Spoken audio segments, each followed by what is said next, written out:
Hola, profe. Nosotros somos Santiago Chaparro, Pablo Flores y Juan Felipe Flores y a continuación le vamos a presentar nuestro portafolio de inversión. Bueno, iniciemos con la explicación de nuestro portafolio.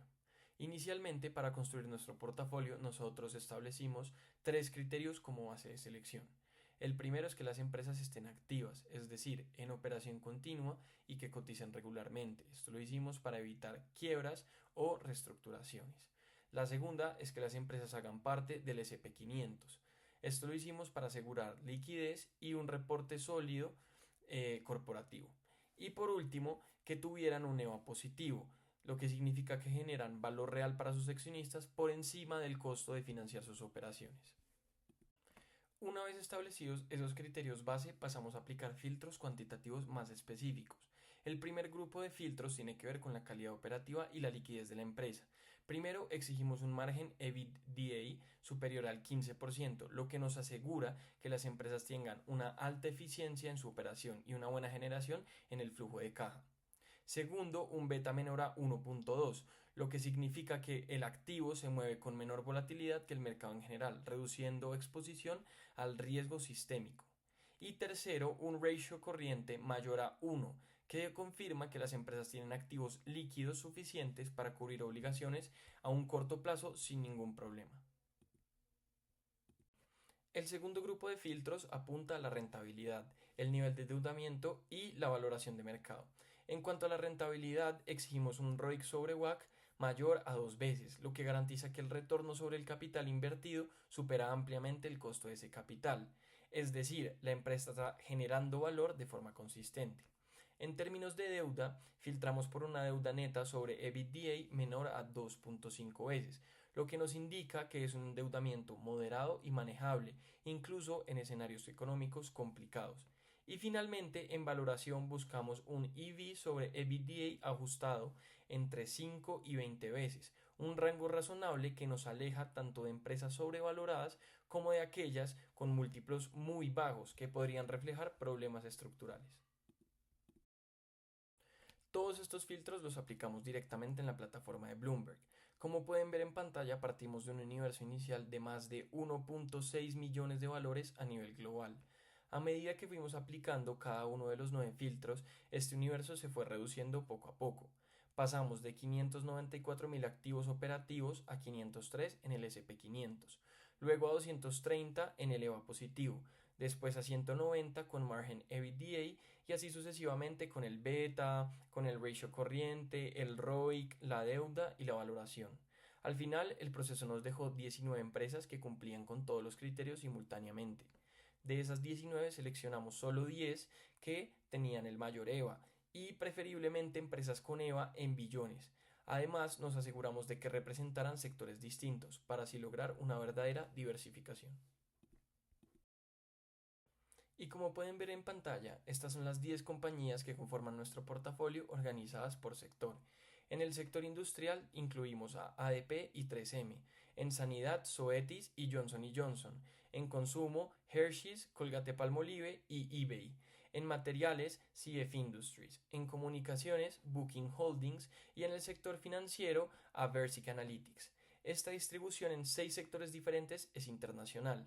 La diversificación sectorial es una de las formas más efectivas de reducir el riesgo no sistemático del portafolio, asegurándonos de que un golpe en un sector específico no arrastre a todo el portafolio al mismo tiempo.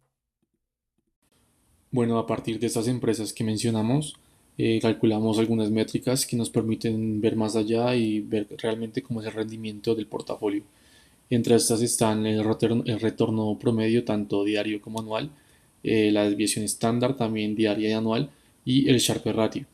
En cuanto al retorno, hablando anualmente, tenemos empresas que nos dejan muy buenos retornos como CF Holdings con 17.2, también está eBay con 12.8 y Booking Holdings que nos deja un retorno de 10.9. También en cuanto a desviación estándar, tenemos empresas que nos permiten diversificar ese portafolio, ya que a pesar de que sus retornos no sean buenos, o sea, no sean tan altos, tienen una volatilidad pues baja relativamente, como lo puede ser Colgate-Palmolive o Hershey's de la acción de Hershey's.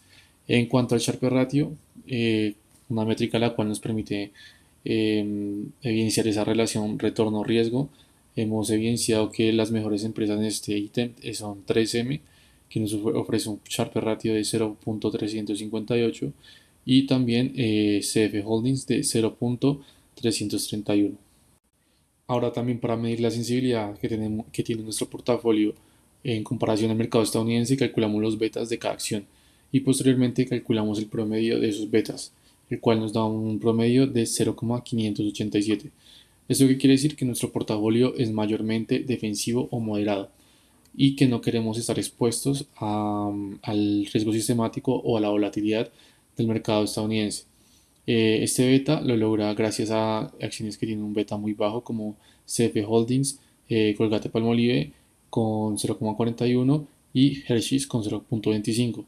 También tenemos otras acciones que están en un punto intermedio por debajo de 0,7 que nos logran llegar a un poquito más de dinamismo en cuanto al mercado estadounidense como eBay, ZTS, y también tenemos dos acciones que superan el umbral de 1, en este caso son BKNG y 3M, las cuales nos ayudan a diversificar ese riesgo y a seguir teniendo ingresos gracias a la subida del mercado estadounidense, y a pesar de tener ese riesgo, pues ese riesgo baja gracias a los betas que están muy bajos de las otras acciones.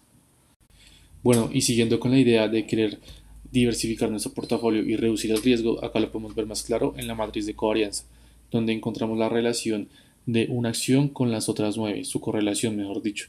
Entonces, como podemos ver, las acciones que pertenecen a un mismo sector, ¿sí? De las compañías que habíamos dicho anteriormente, podemos ver que tienen una relación positiva, tienen una covarianza positiva. No muy alta, pero pues eso indica que si sube una también tiende a subir la otra, o si baja una también tiende a bajar la otra.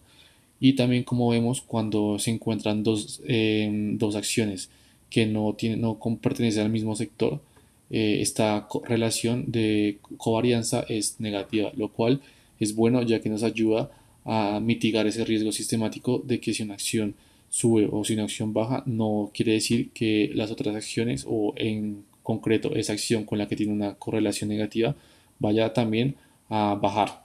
Entonces esto nos ayuda a seguir en esa línea de seguir reduciendo el riesgo sistemático en comparación a las otras acciones.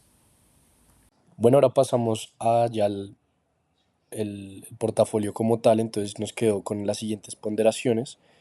Estas se calcularon al maximizar el Sharpe del portafolio, que es lo que nos permite es encontrar ese punto óptimo donde se balancea también el riesgo con el retorno. Entonces, obviamente no queríamos ni maximizar el retorno ni solamente minimizar el riesgo, sino hacerlo simultáneamente, y es lo que nos permite maximizando el Sharpe. La restricción que utilizamos fue que las acciones a las que se invirtieran fueran entre 2% mínimo y máximo un 40%, y es lo que se cumple en la ponderación. Y bueno, y acá tenemos las métricas ya del portafolio. Entonces nos dio un retorno anualizado del 12.12%, que aunque no es algo de otro mundo, es una buena rentabilidad, sobre todo ahorita lo veremos con el CAPM, es una buena rentabilidad del portafolio, y sobre todo teniendo en cuenta el riesgo sistemático, que lo voy a explicar ahorita. El riesgo, es decir, la desviación estándar nos dio de 21.2%, que aunque podría parecer un poco alto, el Sharpe nos dice pues que no es tan descabellado. El Sharpe tampoco al final es muy alto, ¿no? Entonces no es un portafolio que permita unas rentabilidades exageradas a riesgo muy bajo, pero sí es un Sharpe bueno, también teniendo en cuenta el beta y el trainer ratio. Entonces el beta, como vemos el portafolio, y que era lo que buscábamos también con las acciones previamente, era que el riesgo sistemático fuera controlado, y al final el beta de 0.5 es lo que nos permite eso. Es decir, si el mercado cae en un 10%, el beta permite que este portafolio, es decir, solo caería un 5%. Entonces, el riesgo sistemático, digamos que fue controlado en esto, y es lo que también buscamos desde los filtros y desde el criterio de las empresas. Entonces, es un buen portafolio al final, con buenas métricas. Bueno, ahora pasamos al CAPM, que lo quisimos calcular para el portafolio, es decir, cuánto debería esperar un inversionista racional recibir de este portafolio. Entonces, bueno, Utilizamos primero la tasa libre de riesgo, que es 4.56%, que la obtuvimos de Bloomberg, del índice del bono del tesoro de Estados Unidos a 10 años. El beta del portafolio lo calculamos anteriormente y el retorno del mercado lo estimamos en 12%, que lo encontramos en un artículo profesional de Goldman Sachs, que es lo que se espera que el S&P 500 rinda en este 2026. Y esto, al calcular el CAPM, nos da un rendimiento esperado del 8.59%, lo que es bueno porque el rendimiento que realmente está dando nuestro portafolio es del más como el 12.1%. Entonces, de acuerdo al riesgo que nuestro portafolio ofrece, es una buena opción de acuerdo, de acuerdo al CAPM, porque el CAPM dice que debería esperar 8% y realmente da mucho más. Entonces, esto nos da un punto positivo para nuestro portafolio de que sería una decisión racional invertir en él. Bueno, ahora hablando del Value at Risk, del VAR, tenemos que el valor de la inversión que escogimos nosotros sería $4.000, que sería más o menos lo que estaríamos dispuestos a invertir en este portafolio. El nivel de confianza que escogimos fue 95% y pues ese es su Z-score correspondiente. Ahora, en cuanto al sigma, es decir, a las desviaciones estándar, tenemos el anual, que ya lo habíamos calculado para el portafolio, y para calcular el diario, cogimos el anual y lo dividimos entre la raíz de 252. Y con eso tenemos los dos sigma. Ahora, para los bar paramétrico tenemos el lineal, donde tenemos que el diario nos dio negativo 2.2% y en el compuesto nos dio igual. El anual nos dio alrededor de 32% en promedio y el expected shortfall nos dio igual, que sería negativo 3.06%. Eso significa que, bueno, en el 5% de los peores días tendríamos una pérdida de menos 2.2%. Y en el momento en el que se supera eso, podríamos llegar a tener hasta menos 3.06%, que es lo que nos dice el expected shortfall. Y bueno, ya para el VAR histórico, entonces lo calculamos como mostramos en esta tabla de arriba. Agregamos una columna adicional donde tenemos las variaciones del portafolio. Entonces lo que hicimos fue coger todo lo histórico que teníamos de las acciones y los rendimientos pues los íbamos multiplicando con suma producto por las ponderaciones que ya teníamos del portafolio. Entonces así nos iba quedando como básicamente los rendimientos que hubiera dado el portafolio en esas fechas. Entonces sacamos esa columna y a partir de esa fue que sacamos el percentil. El percentil nos dio negativo 2.13%, que representa el VAR histórico en este caso, que nos dio también muy aproximado al VAR lineal y al VAR compuesto. Y bueno, esto significaría que diariamente perderíamos alrededor de $85. Bueno, y finalmente acá tenemos el Excel. Por si quieren revisar los cálculos o alguna cosa, acá está el Excel también para que se pueda revisar todas las tablas de manera más detallada.